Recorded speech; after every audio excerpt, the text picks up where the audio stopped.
संतोष नहीं है ना। तो देखिए जब इच्छाएं सुनिश्चित, अब मेरे को क्या समझ में आया क्या कि मेरे शरीर की आवश्यकता ये है, तो अब क्या होगा, इतना मैं पूरा कर ही लूंगी। जब मुझे अपनी पता ही नहीं है, एक चीज लाती हूँ फिर दूसरी खड़ी हो जाती है, क्योंकि अब मैं एक गाड़ी लाई इतने की, मेरे को आवश्यकता तो यही थी कि मेरे को 2 व्हीलर में भी काम मतलब आराम से, या 4 व्हीलर में इतने में जा सकती थी। मेरे को, हम 4 लोग हैं, कितने हैं, 800 में काम चल सकता है आराम से। लेकिन मेरे को तो दूसरे को दिखाने की आवश्यकता, इसलिए आवश्यकता है मेरे को, देखिए अपनी उपयोगिता के अनुसार तो मेरे को ये कार भी पर्याप्त है, लेकिन दूसरों के लिए चाहिए तो मैं अब 8 लाख वाली लाऊंगी, अब वो भी ले आई, फिर पैसा और आ गया तो अब 15 लाख की चाहिए, तो अब तो बढ़ने वाला मामला हो गया, क्योंकि आवश्यकता पकड़ में नहीं आई कि गाड़ी क्यों। ये स्पष्ट नहीं हुआ ना, ये स्पष्ट नहीं हुआ तो क्या हुआ, अब वो भागते ही रहेंगे ना, आगे भागते ही रहेंगे। एक है मेरे को आवश्यकता है, गाड़ी की उपलब्ध नहीं हुई, तो क्या हो गया, हमने इच्छा को दबा लिया, है ना। तो क्या बोलते हैं, ये आदमी बहुत संतोषी है, वो तो पूरी नहीं हुई थी, मजबूरी बस दबाई गई थी, जिस दिन मिलेगा वो भी वही करने वाला है। मिलेगा फिर भी नहीं करे और दो उसमें चला ले, नहीं, चलाने वाला मामला नहीं है, अपनी आवश्यकताओं को पहचानता है, उसकी आवश्यकता जितनी है उतने के अनुसार वो लाता ही है, जीता ही है। एक्स्ट्रा बचता है तो उसका सदुपयोग कर पाता है, तो फिर संतोष अहंकार में नहीं जाता, हीनता में नहीं जाता, उसका सदुपयोग कर पाता है। तो इच्छाओं को दबा लेने का नाम संतोष नहीं है, सही इच्छा को पहचानने की जरूरत है। तो संतोष को क्या हुआ कि सही इच्छा हमारी सही हो, जब सही इच्छा होगी तो वो पूरी होगी ही, तो संतोष, तो भाव जो होगा वो ही संतोष का होगा। जब सही इच्छा होगी तो उसको पूरा करने के लिए क्या होगा, जो विचार आएगा वो भी कैसा होगा, सही विचार दौड़ेगा, विचारों में द्वंद्व नहीं होगा, है ना। तो क्या अपने को इच्छा से, मतलब हम बढ़ेंगे कैसे आगे, तो अपने को पहले इच्छा के लेवल पे जांचना है। सही इच्छा होगी, वो पूरी होगी, वो किसी के विरोध में नहीं होगी, है ना। तो वो जो भाव होगा वो संतोष का होगा। जब सही इच्छा होगी, उसको पूरा करने के लिए जो विचार दौड़ेगा वो भी सही दौड़ेगा, उसमें द्वंद्व नहीं होगा, विरोधाभास नहीं होगा, वो ही शांति है। भाई इच्छा सही होगी, विचार भी सही दौड़ेगा, विचार सही दौड़ेगा, जो भाव होगा उसमें विचारों में अब द्वंद्व नहीं है, वो ही शांति है। जब सही इच्छा होगी उसके लिए विचार भी सही दौड़ेगा, तो अब हमारा जो निर्णय होगा वो भी सही होगा, तो जो हमको उसका रिजल्ट आएगा वो ही सुख है।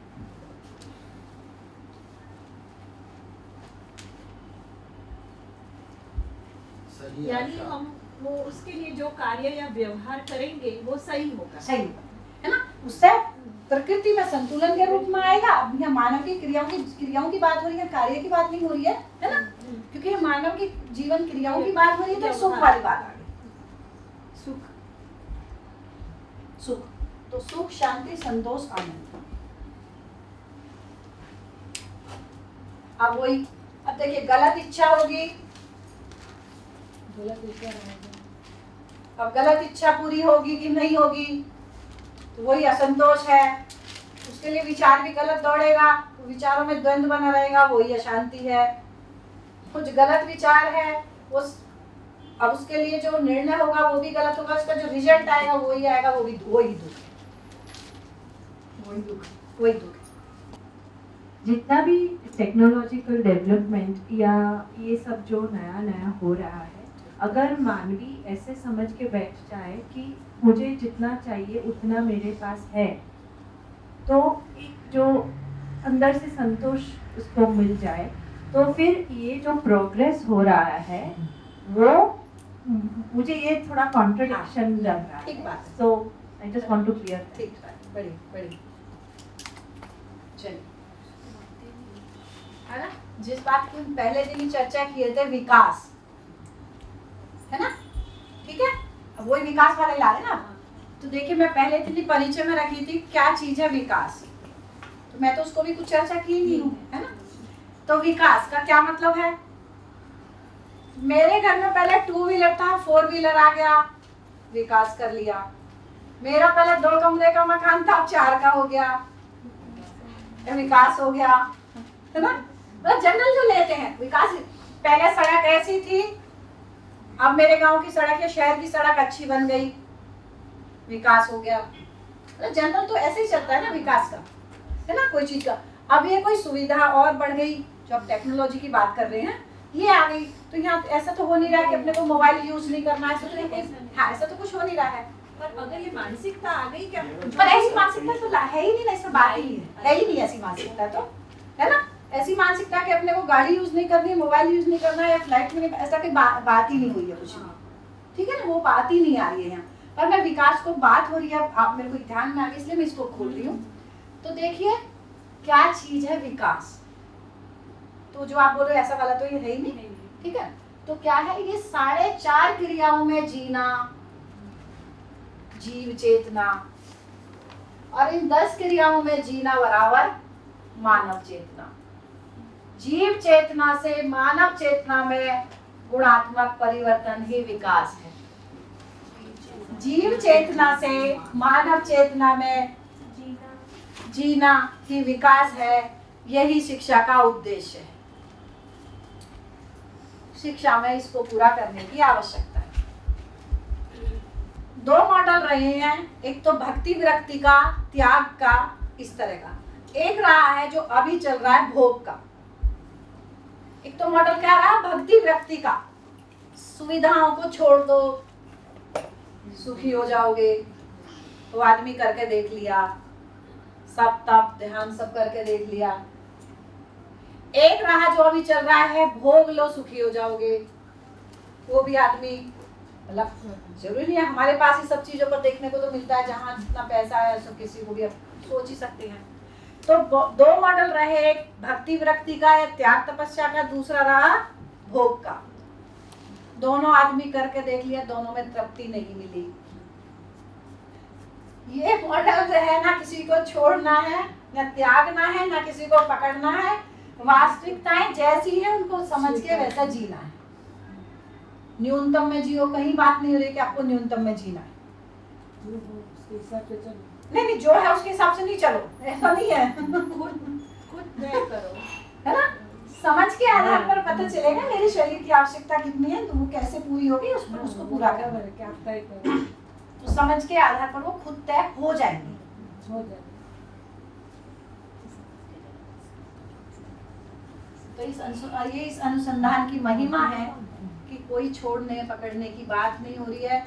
ये इसकी बात है या उसकी बात है या उस मानव के लिए है, ऐसा कहीं कोई बात नहीं। अभी तक तो समझ में आ ही रहा होगा कि कोई बोल दे आके कि नहीं ये मेरी बात नहीं है, ये उसके ये बात है, या उसके, जो भी बात है शुद्ध मानव की बात है ना।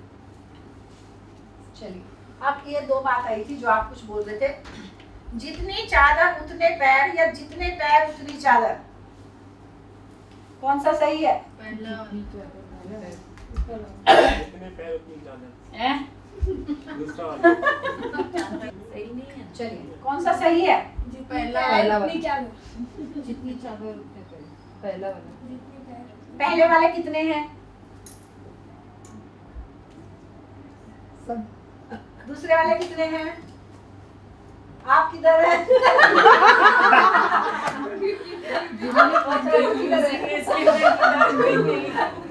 वो कॉन्फिगर है। बताइए। अब आप हमको ये बताएंगे चादर की परिभाषा क्या है? फिर हम बताएंगे ऐसा।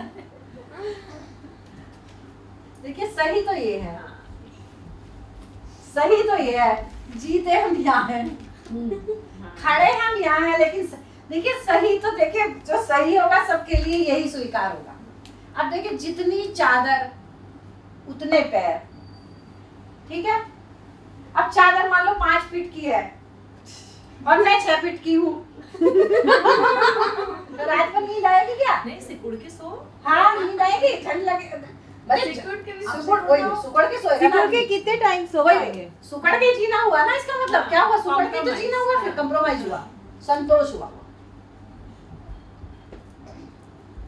है ना। क्या हुआ? संतोष हो गया कि मेरी हाइट है 6 फुट, चादर 5 फीट की है, तो कैसे नींद नहीं आएगी रात भर, थोड़ी देर उठूंगी फिर बार बार तो होगी, क्योंकि सुकड़ के सोई। क्या हुआ? संतोष किया है। तो ये तो बात इतनी है कि बोलने में यही आता है। कैसे एक मिनट, ये संतोष कैसे किया जब कॉम्प्रोमाइज किया, मतलब चला लिया तो फिर संतोष कैसे समझौता किया? ये तो अभी तो इसी को संतोष बोलते हैं ना, इच्छाओं को दबा लेने का नाम ही संतोष है। मतलब वो समझौता किया हमने। अभी तो जो संतोष जिसको परंपरा में यूज होता है उसी में होता है ना, तो अच्छा। कि इच्छाओं को दबा लेने का नाम संतोष, पारंपरिक रूप से बोलते नहीं कि आदमी कितना संतोषी है।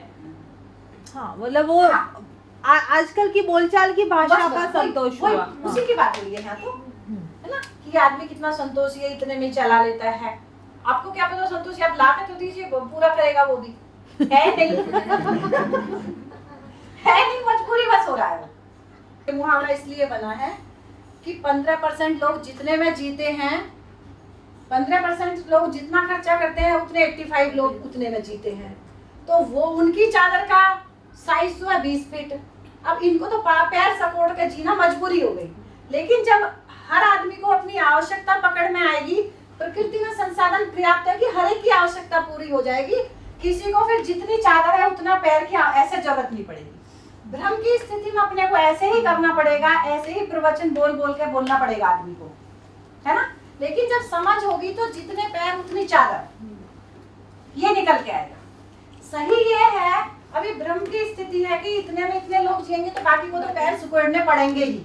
हाँ, तो आपके इसके हिसाब से ये हुआ कि आपके 4 फुट के पैर है तो 4 फुट की चादर की आवश्यकता है। हाँ, तो दूसरे लोगों को काम लगेगा, दूसरा जो बच वेस्टेज जो बच जाएगा काम लग जाएगा। मेरा कहने का आशय है कि जितने पैर, मेरे पैर 6 फीट के हैं तो 6 की ही आवश्यकता है। हाँ, तो मैं यही बोल रही हूँ 10 लाने की नहीं, मैं यहाँ क्या हाँ, कह मैं रही, यही यहाँ बोल क्या 6 के थे और 5 की चादर थी, पैर तो मेरे ये थे और चादर इतनी थी, ये ठीक नहीं हुआ, है ना। ये ठीक नहीं हुआ, लेकिन नीचे वाला है लेकिन पैर जितने मान लो 6 के हैं तो चादर भी मेरे को 6 की तो चाहिए ही चाहिए, उससे कम तो नहीं चाहिए। और प्रकृति ने उतना अपने को दिया है, लेकिन अपने उसका संतुलन नहीं कर पा। बस क्योंकि आदमी को अपनी आवश्यकता पकड़ में नहीं आई, तो कुछ ने इतना भोग किया है कि कुछ तो खा के मर रहे हैं, कुछ भूखे लोग मर रहे हैं। जिसके पास परचेजिंग पावर है वो ज्यादा से ज्यादा इकट्ठा कर। तो हम ज्यादा नहीं लाएंगे, जरूरत के हिसाब से ही लाएंगे तो दूसरे को दूसरा काम आएगा। मतलब वो प्रकृति में इतना पर्याप्त है कि सबकी आवश्यकता पूरी हो सकती है। कहने का आशय ये है, फिर मेरे को 5 की जगह 6 की जगह 5 की नहीं लानी पड़ेगी, 6 की ही लाऊंगी, बल्कि एक एक्स्ट्रा भी रखूंगी, कल को कोई गेस्ट आ जाए एक चादर एक्स्ट्रा भी रखूंगी, तो समझ के है ना। हाँ, तो सुकोड़ने की पैर, अब सुकेड़ने की आवश्यकता इसलिए पड़ रही है कि हम भ्रम की स्थिति में जी रहे हैं। कुछ को ज्यादा लंबी हो गई है, कुछ के लिए सुकड़ गई है। तो सब प्रकृति में संसाधन पर्याप्त है, सबकी आवश्यकताएं पूरी हो सकती हैं। ठीक हो गया, इसलिए मुहावरा था। यानी इसमें कौन सा सही लग रहा है वो आप पूछ रहे हैं? हाँ, भी बताइए हाँ। कौन सा सही है। अभी तक तो हम सबने यही सुना था कि जियो और जीने दो, पर दो में मुझे जो फर्क दिख रहा है वो ये है कि पहले में हम अपने आप को फर्स्ट पुट कर रहे हैं, जियो यानी पहले मेरी आवश्यकता पूरी करो और फिर दूसरों के बारे में सोचो, या और दूसरे में उसका उल्टा हो रहा है कि हम जिए पर जीने दो, यानी वो भी मन में साथ साथ रखे कि दूसरों को भी कुछ चाहिए, दूसरे की भी आवश्यकता होती है, तो सोच समझ के हम अपने लिए इस्तेमाल करें। इसमें से सही कौन सा है? सही दूसरा वाला दिख रहा है अभी तो, कि क्योंकि उसमें दूसरों के बारे में हम पहले सोचते हैं और हमारे बारे में भी सोचते हैं, पर बाद में। एक मिनट, मेरे को पहला वाला सही है। हाँ, तो बोलिए। आपको तो लगना ही होता फिर जियो जी ने पहले हम तो जिए, हाँ, बाकी जल्दी तो दूसरे को हम जिएंगे फिर दूसरे को। अरे माइक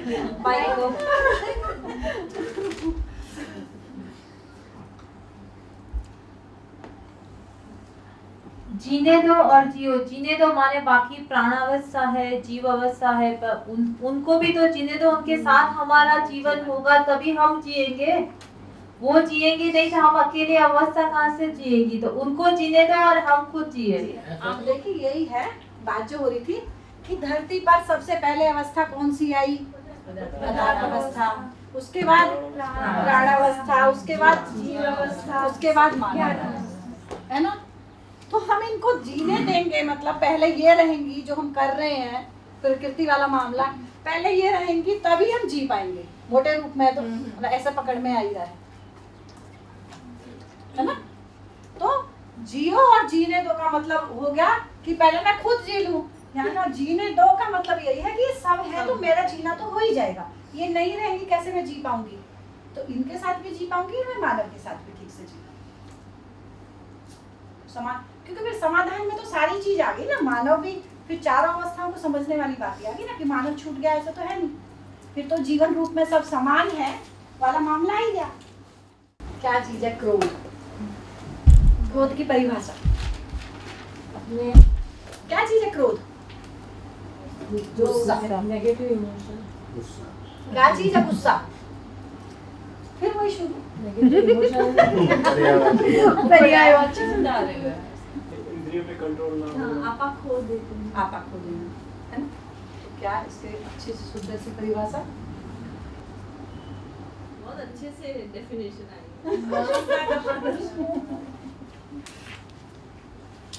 ऐसे छू जाती है, सही बात। अक्षमता का प्रदर्शन ही क्रोध है। मेरी अक्षमता मतलब सबकी अब अपनी बात है कि कब कब हमको क्रोध आता है कि जहाँ जहाँ मैं अपने को जहाँ जहाँ मैं अपने को मतलब अपना भी लगा ले, मेरी अक्षमता का प्रदर्शन ही क्रोध है। अब देखिए ये मेरी लगने के बाद ना वो परिस्थिति बदल गई। नहीं, पर कभी कभी क्या होता है ना, जैसे सपोज आपने किसी को कोई काम दिया, उसने नहीं किया, एक बार आपने प्यार से समझाया कि तुमने क्यों नहीं किया, सेकंड टाइम भी उसने वही गलती की, तो फिर उसमें मैं कहाँ अक्षम हूँ? उसको काम दिया, उसको जवाबदारी दी, उसको जिम्मेवारी दी, उसने नहीं किया, तो उसके कारण कोई बहुत बड़ा नुकसान हो रहा है, न कि धन का, कुछ भी समय का या कोई व्यवस्था का नुकसान हो रहा है, तो क्रोध कर लेते हैं। तो क्रोध करने से उसमें मेरी अक्षमता क्या हुई? तो मैंने उसमें क्या प्रदर्शन किया? उसको ये बताने की, तुमको प्यार से समझाने के बाद भी नहीं समझ में आता है, तुमको क्रोध करके समझ में आता है कि क्रोध करूंगी तो ही तुम वो काम करोगे। तो यहाँ पे तो अक्षमता का प्रदर्शन नहीं हुआ, यहाँ पे तो काम करवाने का फिर एक तरीका हो गया। चलिए बताइए। हाँ। जैसे पहले के जमाने में हमारे ऊपर ब्रिटिशर्स ने हमारे ऊपर कंट्रोल किया, उनको भी हम ऐसे ही समझते नहीं थे, उनको भी हम जितना समझा तो समझते नहीं थे, लेकिन महात्मा गांधी ने उनका क्रोध भी नहीं किया, उनसे वायलेंस भी नहीं किया, सत्याग्रह किया, वो सब किए, आंदोलन और वो सब किया, उससे वो माने और चले गए। गांधी ने भी ज्यादा क्रोध किया नहीं, उन्होंने भी सिखाया कि क्या बोलते हैं, अहिंसा मत करो, क्रोध मत करो। चलिए चर्चा। क्रोध का मतलब है अक्षमता का प्रदर्शन ही क्रोध है। अब मैं अपने आप से पूछूं कि मेरे को क्रोध कब कब आता है। देखिए, कोई ऐसी स्थिति होती है जी, उस स्थिति को मैं हैंडल नहीं कर पाती हूँ। हैंडल का मतलब ये है कि मैं उसको अक्षम हूँ उसको करने में, तब मेरे को क्रोध आता है।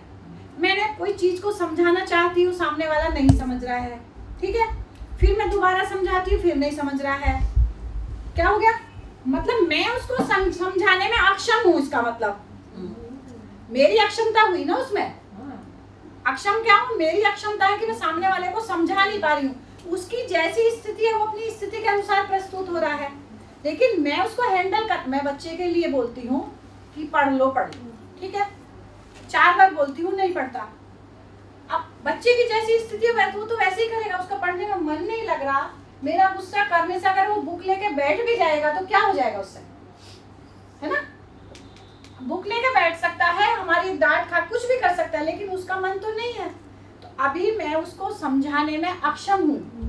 जब 4 बार हो गया, 5 बार हो गया, फिर मेरे को गुस्सा आ जाता है, लेकिन मैं समझ पाती, है ना, उस बात को समझ पाती कि जो मैं ये कर रही हूँ इसके आधार पर इसकी जो पूरा मामला फिर वही निकल के आता है कि पढ़ना क्यों, तो रूट कॉज में जाना है ना, वही। तो अभी तो बस सारा मामला उतना ही है कि हम सारा बस इतना ही सोच लेते हैं और तुरंत एक्शन निकल के आ जाता है। हमने काम के लिए भेजा भी, उसने नहीं भी किया, 2 बार में भी नहीं किया, 3 बार में भी नहीं किया, तो उसकी स्थिति को हम स्वीकार कर पाएंगे कि ये ऐसा ही है। मैं समझदार होती हूँ, मतलब मैं सक्षम का मतलब ये कि मैं समझदार हूँ, तो मैं उसकी गलती से प्रभावित नहीं होंगी। जो बात हुई ना कि समझदार व्यक्ति की क्या पहचान, स्वयं गलती नहीं करना, दूसरे ने अगर गलती की है तो उससे मैं प्रभावित नहीं होंगी। मतलब प्रभावित नहीं हुई तो मैं मतलब सक्षम थी उसको हैंडल करने में, तो मेरे को गुस्सा नहीं आएगा। क्या चीज है धर्म, तो गाया था ना बीच में धर्म से बात हुई कि हिंदू धर्म, मुस्लिम धर्म, ईसाई धर्म, अभी तो जनरल वैसे ही चलता है धर्म, मेरा धर्म। देखिए हर धर्म में देखा जाए तो हर धर्म ने देने की तो कोशिश यही की है। अगर कोई भी बोलता है कि मेरा धर्म महान या मेरा धर्म सही, मेरा धर्म सही, तो कोशिश तो ये की गई है कि हर धर्म में कहीं ना कहीं सही के अर्थ में ही सोचा गया है ना, कि हर धर्म में शांति की बात ही करने की कोशिश की गई है। लेकिन जितनी मार काट धर्म के नाम पर हुई है वो भी सबको पता है ना। सब बोलते हैं कि मेरे धर्म में ये सही है, तो कहीं ना कहीं है तो सब में बात शांति देने की बात कही गई है। लेकिन धर्म के नाम पर ही सबसे ज्यादा मारकाट युद्ध भी हुए, वो भी धर्म के नाम पर ही हुए हैं। इसका मतलब हमको धर्म की परिभाषा समझ में नहीं आई। प्रचलित में धर्म की परिभाषा क्या है?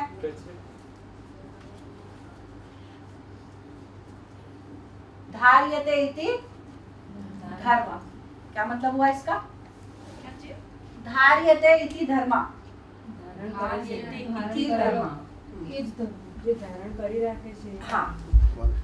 जो धारण किया है, हाँ, जिसको धारण किया जा सके वो धर्म है। इसका मतलब आज हम ये कपड़े धारण करें, कल हम दूसरे कपड़े धारण कर लेते हैं, पहन लेते हैं।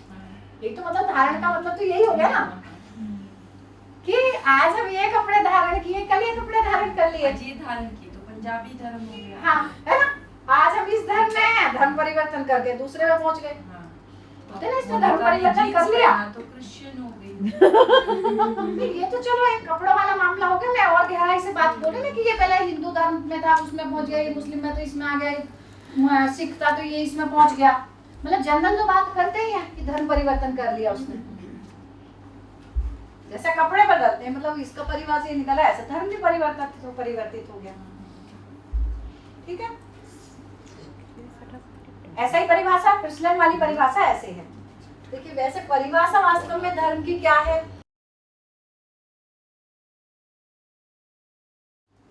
जिससे जिसको अलग ना किया जा सकता है वह उसका धर्म है। मानव को किस चीज से अलग नहीं किया जा सकता? अब आप व्यवहार मतलब व्यवस्था से बोल सकते हैं, उसकी जो उसके स्वभाव से। बढ़िया बढ़िया।